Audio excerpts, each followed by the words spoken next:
Si erano conosciuti qualche mese fa su un sito internet di incontri. Lei, 46 anni, della provincia di Padova, impiegata, nubile; lui, 42, italiano, con precedenti per maltrattamenti ad altre donne e nel recente passato sottoposto all'affidamento in prova. Lo scorso lunedì la donna, a casa sua, dove da mesi viveva con il nuovo compagno, è stata aggredita con calci, schiaffi e pugni. Lui le avrebbe anche stretto le mani al collo e puntato contro dei coltelli. Il giorno dopo, San Valentino, è andata a farsi curare al pronto soccorso.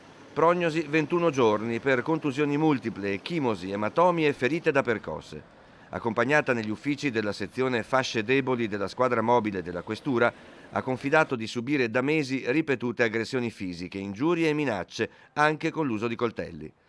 Rassicurata dagli agenti, la donna si è decisa a denunciare il compagno.